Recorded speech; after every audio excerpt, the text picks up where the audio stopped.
Welcome back to learning skills with Girish Kakwani. Yes guys, आज आप दोबारा सीखने आए हैं कुछ नया, कुछ डिफरेंट और कुछ पावरफुल। तो मैं आपको आई होप निराश नहीं करूंगा। आई रिक्वेस्ट कि आप वीडियो पूरा देखें, क्योंकि आज का वीडियो आपके एक्सेल की वर्किंग को लेकर के बहुत ही पावरफुल होने वाला है। तो without wasting any more time, let's start.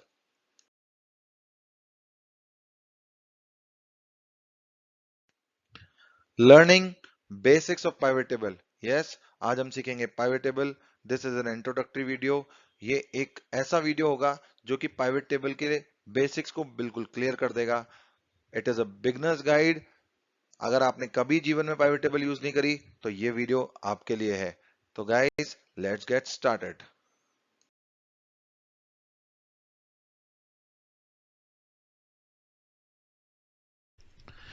Pivot table. Yes guys, आज हम सीखेंगे पाइवेट टेबल।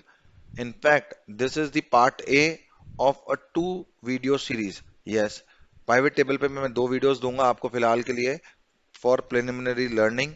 अभी फिलहाल के लिए मैं आपको सिखाने वाला हूँ पाइवेट टेबल के बेसिक्स, जिसके अंदर मैं ये बताने वाला हूँ कैसे हम डेटा की ओनरशिप लेंगे और हम कैसे उस डेटा को समझ करके अपने डेटा को कनेक्ट करके उस डेटा पे एक पाइवेट टेबल लगाएंगे। प्लस पाइवेट टेबल के बेसिक पैरामीटर्स को मैं आपको समझाने वाला हूँ। यस, आई विल ट्राई कि ये वीडियो बहुत ही शॉर्ट एंड स्वीट हो, ताकि आप लोग इसको कंप्लीट देखो और ये समझ सको कि अगली वीडियो इससे कनेक्टेड होने वाली है। तो लेट्स स्टार्ट। पाइवेट टेबल लगाने के 2 ऑप्शंस हैं। हम जाएंगे पहले लॉन्ग ऑप्शन पे, इंसर्ट टैब क्लिक करेंगे, उस पे पाइवेट टेबल का ऑप्शन आएगा, वहां हम क्लिक करेंगे। हमारे पास 3-4 ऑप्शंस आ रहे हैं।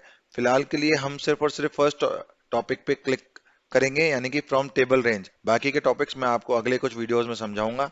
अभी आप इस पे क्लिक करेंगे तो एक आपके पास पॉपअप विंडो खुलेगी, जिसके अंदर ये आएगा कि फ्रॉम टेबल और रेंज के अंदर उसने ऑलरेडी टेबल और रेंज अपने आप डेटा को सिलेक्ट कर लिया। इस बात को ध्यान दीजिए, ये इसीलिए हो पाया क्योंकि मेरा जो कर्सर था वो डेटा के अंदर क्लिक था। अगर मेरा कर्सर डेटा से बाहर होता तो ये रेंज अपने आप नहीं पकड़ता, तब मुझे रेंज देनी पड़ती। तो फिलहाल के लिए मैं इस तरीके से आपको नहीं लगाना सिखाऊंगा। इसको हम क्रॉस करते हैं। ये एक तरीका था, आप इस पे ओके करेंगे आपकी प्राइवेट टेबल बन जाएगी। बट अभी हम क्या करेंगे, हम शॉर्टकट यूज करेंगे। यस गाइस, एक्सेल में शॉर्टकट्स यूज करना बहुत इंपॉर्टेंट है to increase your speed and your efficiency. तो I am going to give you a tip in this video. आपको एक्सेल में कुछ भी सीखना हो, आप सबसे पहले अपने कीबोर्ड पे ऑल्ट की दबाएं। जैसे ही आप अपने कीबोर्ड पे ऑल्ट की दबाएंगे तो आप नोटिस करेंगे कि हर एक टैब के लिए एक अलग अल्फाबेट, एक अलग कॉम्बिनेशन, एक अलग नंबर यहाँ पे दिया गया है। अभी फिलहाल के लिए मुझे इंसर्ट टैब में जाना है, तो मेरे पास एन कैरेक्टर आ रहा है। मैं अपने कीबोर्ड पे एन दबाऊंगा, मेरे पास अलग से एक विंडो खुलेगी। इस टैब को ओपन कर दिया जाएगा। Yes guys, insert tab open हो गया शॉर्टकट की से। मैं यहाँ पे माउस यूज नहीं कर रहा। अब मुझे यहाँ पे जाना है प्राइवेट टेबल ऑप्शन में। यहाँ पे मेरे पास लिखा हुआ आ रहा है वी, यानी कि मुझे नेक्स्ट की दबानी है वी। अब मुझे नेक्स्ट की दबानी है टी फ्रॉम टेबल रेंज। फिलहाल के लिए मैंने आपको बताया था फर्स्ट ऑप्शन हम सिलेक्ट करेंगे। टी जैसे ही हम दबाएंगे हमारी स्क्रीन पे दोबारा सेम पॉपअप विंडो खुल गई। तो देखिए कैसे हमने शॉर्टकट की से वही ऑप्शन एक्सेस किया। Yes guys, using the alt command आप किसी भी शॉर्टकट की को सीख सकते हैं। तो प्लीज प्रैक्टिस दिस। आगे बढ़ते हैं पाइवेट टेबल के। अब आप नोटिस करेंगे कि एक रेंज आ गई। यहाँ पे आप ओके करेंगे, जैसे ही आप ओके करेंगे आपके पास एक पाइवेट टेबल ओपन हो जाएगी। जब आप पहली बार पाइवेट टेबल ओपन करेंगे तो आपके पास एक एरिया आएगा पाइवेट टेबल, जहां पे आप अपनी रिपोर्ट बना सकते हैं, फील्ड्स चूज कर सकते हैं, कोई भी एनालिसिस कर सकते हैं। And it is a very important and powerful tool in terms of advance Excel. अब आप समझिए, यहाँ पे पाइवेट टेबल फील्ड का एक ऑप्शन आ रहा है। फिलहाल के लिए आपका साइड विंडो जो कि आपकी फील्ड लिस्ट, इसको कहते हैं हम फील्ड लिस्ट, ये इस तरीके से नहीं दिख रही होगी या कुछ की दिख रही होगी। कैसे इसको चेंज किया जाता है मैं आपको वो भी सिखा देता हूँ। Choose fields to add to report, यहाँ पे एक सेटिंग्स का बटन आएगा जिसको टूल्स के नाम से यहाँ पे दिया गया है। आप यहाँ पे क्लिक करेंगे, यहाँ पे आपके पास अलग अलग ऑप्शंस आएंगे। जब आपके पास एक्सेल में आप पहली बार प्राइवेट टेबल लगाएंगे तो बाय डिफॉल्ट ये फर्स्ट ऑप्शन इस तरीके से आपको स्क्रीन दिखेगी। बट क्योंकि हमारी कन्वीनियंस के लिए हमें ये पता रहता है कि हमारे पास मल्टीपल कॉलम्स रहते हैं, तो हमें क्या करना होता है कि कुछ ऐसा ऑप्शन सेलेक्ट करना होता है जिससे हमारे पास डिस्प्ले बहुत ही ईज आउट हो जाए। तो फिलहाल के लिए मैं इसको वापस से चेंज करके और field section and area section side by side option click कर दे रहा हूँ। यहाँ पे देखेंगे आप, मेरे पास अगर नंबर ऑफ कॉलम्स बहुत ज्यादा हैं तो बड़ी रिपोर्ट के लिए ये एक बहुत ही अच्छा ऑप्शन होता है। ये एक कंफर्टेबल ऑप्शन है, मैं सबसे रेकमेंड करूंगा। It is a very convenient option to select in pivot table. Please इसको अपने यहाँ पे अपडेट कर लें। एक बार आप अपडेट कर लेंगे, कंट्रोल एस कर देंगे फाइल को, तो नेक्स्ट टाइम आप किसी भी और फाइल पे, यस गाइस, किसी भी और फाइल पे जब भी आप पाइवेट टेबल अप्लाई करेंगे तो डायरेक्टली यही पैटर्न से आपकी फील्ड लिस्ट आएगी। तो बिफोर हम आगे बढ़े, पाइवेट टेबल हमारी लग चुकी, अभी हमने इसके अंदर कैसे पैरामीटर को क्या कहते हैं वो हमने नहीं समझा है। तो पहले हम डेटा को दोबारा समझते हैं।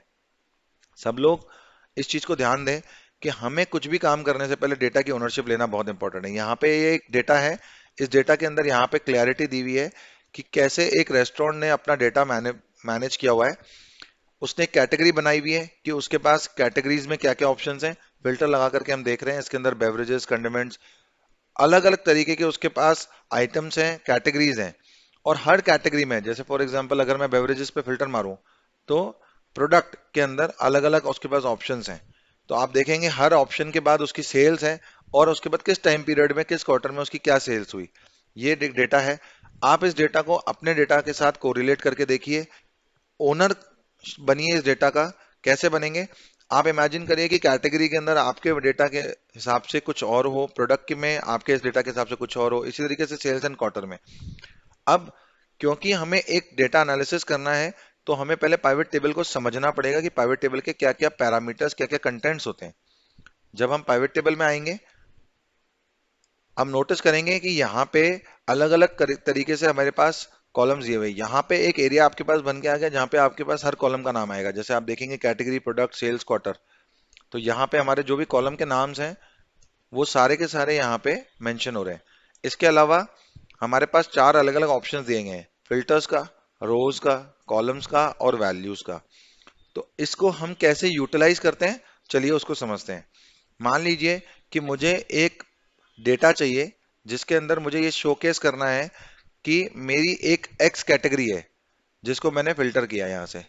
ये मेरे पास फिल्टर ओपन करके इस तरीके से, जैसे हम सिलेक्ट मल्टीपल आइटम्स पे क्लिक करेंगे तो हमारे पास टिक मार्क करने का एक ऑप्शन ओपन हो जाता है। यहाँ पे ऑल से हटा करके फिलहाल मैं केवल बेवरेज पे क्लिक कर रहा हूँ। अगर आप नोटिस करेंगे इस पे ओके किया। अब हर कैटेगरी में कौन कौन से प्रोडक्ट हैं तो आप ये देखेंगे, क्योंकि हमने ऊपर बेवरेज फिल्टर किया हुआ है तो यहाँ पे प्रोडक्ट्स आ रहे हैं, करेक्ट। और इसी तरीके से यहाँ पे सेल्स, सेल्स को जैसे ही आप ड्रैग करके वैल्यूज में लाएंगे तो बाय डिफॉल्ट आपके पास टोटल सेल्स जो है कैलकुलेट होकर के आ गई, क्योंकि सेल्स कॉलम में नंबर में डेटा था और यहाँ पे ऊपर मेंशन होकर के आ रहा है सम ऑफ सेल्स। इसको हम डिटेल में भी समझेंगे। क्वार्टर टाइमलाइन हम प्रिफर करेंगे कि हम कॉलम्स में डालें अनटिल हमें कोई और इसका यूटिलाइजेशन करना है, कहीं और हमें इसको किसी और तरीके से टाइमलाइन को यूज करना है। तो फिलहाल हमारे पास बेवरेजेस के अंदर अलग अलग प्रोडक्ट्स का क्वार्टर वाइज सेल्स का डेटा आ चुका। तो अब आप देखेंगे कितना इजी हो गया। अगर हमें क्वार्टर वाइज किसी भी प्रोडक्ट का सेल्स का वैल्यू देखना है और कहीं भी हमें इस डेटा को किसी भी तरीके से यूज करना है, हम इसका एनालिसिस उस तरीके से कर सकते हैं डिपेंडिंग कि हमें क्या यूटिलाइज करना है। अब दूसरा ऑप्शन, अगर आप देखेंगे यहाँ पे मैं बेवरेजेस का ऑप्शन जो है इसके फिल्टर्स को ओपन कर दे रहा हूँ और सारे प्रोडक्ट्स आ गए। तो अब आप देखेंगे सारे प्रोडक्ट्स आ गए, लेकिन हमें कैटेगरी वाइज प्रोडक्ट देखने हैं तो हम कैटेगरी को उठा करके प्रोडक्ट से पहले ले आएंगे। तो अब आप देखेंगे हमारी जो पाइवेट टेबल है वो किस तरीके से अरेंज हो गई है। अब इसने अपने आप सब टोटल देना शुरू कर दिया। इसे कहते हैं सब टोटल। ये जितनी भी क्वार्टर वन के अंदर बेवरेजेस की टोटल सेल्स है उसका यहाँ पे टोटल आ रहा है क्वार्टर वन के अंदर। इसी तरीके से गाइज अगर हम चाहें तो हम अपनी पाइवेट टेबल को अलग अलग तरीके से मूव करके देख सकते हैं। तो मैं आप सबसे रिक्वेस्ट करूंगा आप अपने अपने डेटा पे इस तरीके से पाइवेट टेबल लगाएं और उसके ऊपर एक्सपेरिमेंट करके देखें कि क्या होता है। मेक श्योर कि आप अपनी फाइल की एक कॉपी बना लें ताकि आपकी ओरिजिनल फाइल डिस्ट्रॉय ना हो, उसमें कोई एरर ना आए। क्योंकि कोई भी काम एक्सेल में आप फर्स्ट टाइम सीखते हैं तो प्लीज मेक श्योर कि आप एक सैंपल डेटा पे या फिर एक कॉपी करके फाइल पे वर्किंग करने की कोशिश करें। अब चलिए इसके और कंसेप्ट्स को देखते हैं कि इसमें और क्या क्या ऑप्शंस आते हैं हमारे पास। जैसे ही हम पाइवेट टेबल बनाते हैं तो हमारे पास, अगर हमने कर्सर पाइवेट टेबल के अंदर क्लिक किया हुआ है तो ऊपर हमारे पास दो ऑप्शंस आते हैं, पाइवेट टेबल एनालाइज और डिजाइन। आपके पास हो सकता है एनालाइज के नाम से आ रहा हो, और डिजाइन के नाम से आ रहा हो, डिपेंडिंग कि आपका कौन सा एक्सेल का वेरिएंट है। मेरे पास पाइवेट टेबल एनालाइज और डिजाइन के नाम से आ रहा है। अब सबसे पहले मैं डिजाइन में जाना प्रेफर करता हूं। क्यों? मुझे मेरी रिपोर्ट का लेआउट बहुत अच्छे से सेट करना होता है। जैसे अभी आप देख रहे हैं कि मुझे बेवरेजेस ऊपर दिख रहा है और मेरे प्रोडक्ट्स नीचे दिख रहे हैं, ये मुझे अच्छा नहीं लग रहा। तो मैं डिजाइन में जाऊंगा, रिपोर्ट लेआउट में जाऊंगा और इसको टैबुलर फॉर्म में कन्वर्ट करूंगा। जैसे ही मैं टैबुलर फॉर्म में कन्वर्ट करूंगा तो आप नोटिस करेंगे कि बेवरेजेस जो है मेरे प्रोडक्ट्स के सामने आ गया और नीचे बेवरेजेस का टोटल आने लग गया, जो कि अभी थोड़ी देर पहले ऊपर आ रहा था। इसी तरीके से यहाँ पे और भी ऑप्शंस हैं। कॉम्पैक्ट फॉर्म, आप नोटिस करेंगे कि इस बार प्रोडक्ट्स जो है वो नीचे आ गए। आपने कई बार इस तरीके की पाइवेट टेबल भी देखी होगी, कई लोगों के ये पाइवेट टेबल भी बनी होगी ऑटोमेटिकली। जब आप बनाएंगे तो हो सकता है कि आपकी पाइवेट टेबल इस तरीके से बने। इसके बाद आप दोबारा डिजाइन में जाइए, रिपोर्ट लेआउट में जाइए और इसको टैबुलर कर दीजिए।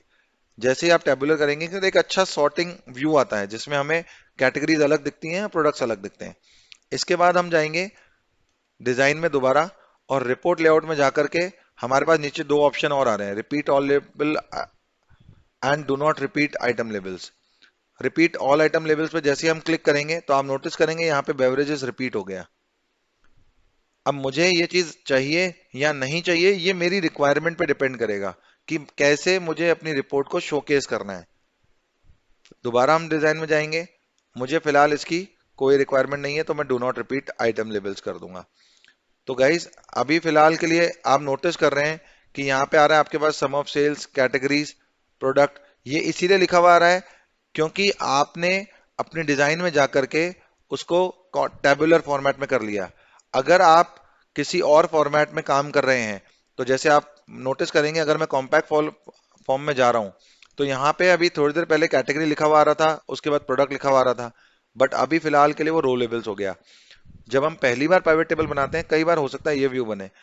ये अलग अलग व्यूज में आपको क्यों बता रहा हूं, ताकि आपको पता चले कि प्राइवेट टेबल में इस तरीके के ऑप्शंस हैं जहां पे जाकर के आप एक्सपेरिमेंट कर सकते हो।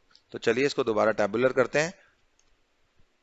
ओके, नाउ मुझे चाहिए कि प्राइवेट टेबल की विजिबिलिटी और भी अच्छी हो जाए। तो उसके लिए मैं क्या करूंगा कि डिजाइन में जाऊंगा एंड यहाँ पे एक ऑप्शन आता है बैंडेड रोज। जैसे ही मैंने इस पे क्लिक किया तो आप नोटिस करेंगे मेरी हर एक लाइन ऑल्टरनेट कलर हो चुकी है। बाय डिफॉल्ट प्राइवेट टेबल हमें अलग अलग डिजाइन ऑप्शन करता है। डिजाइन में जाएंगे, आप देखेंगे यहाँ पे मैंने कलर कॉम्बिनेशन से जैसे ही मैं हवर करूंगा किसी भी कलर पे तो मेरे पास वो कलर अपने आप आ जाता है। यहाँ पे और भी बहुत सारे ऑप्शंस हैं तो आप एक्सप्लोर कर सकते हैं। जैसे अगर मान लीजिए मुझे ये ऑप्शन, फिलहाल के लिए मुझे ये ऑप्शन अच्छा लग रहा है तो मैंने इसे सिलेक्ट कर लिया and it looks quite beautiful. तो आप अलग अलग तरीके से अपना डेटा मेंटेन कर सकते हैं, डिस्प्ले कर सकते हैं। That's it for this video guys. आज हमने पाइवेट टेबल के बहुत ही बेसिक कंसेप्ट्स को समझा है, कैसे पाइवेट टेबल लगाई जाती है, उसमें अलग अलग ऑप्शंस देखे हैं। नेक्स्ट वीडियो हो सकता है कि और डिटेल्ड हो और जरूरत लगेगी तो हम तीसरा वीडियो भी बनाएंगे। बट मेरा मेन फोकस ये है कि आप पाइवेट टेबल बहुत अच्छे से समझ जाएं, क्योंकि गाइस ये एक ऐसा टूल है जिससे हम एक्चुअली अपना डेटा एनालिसिस इंप्रूव कर सकते हैं, हमारे डेटा की एक्यूरेसी को चेक कर सकते हैं, हमारे डेटा को अलग अलग तरीके से वैलिडेट कर सकते हैं एंड डेफिनेटली एक बहुत ही सुंदर और बहुत ही अच्छी अट्रैक्टिव रिपोर्ट बना सकते हैं। That's all for today, guys. Let's wait for next video. I hope you like this video. You share this content with your friends जो इस तरीके का कंटेंट चाहते हैं, जो इंफॉर्मेशन गैदर करना चाहते हैं, जो कुछ सीखना चाहते हैं। Because guys, don't forget, this channel is all about learning. So happy learning with Girish Kakwani.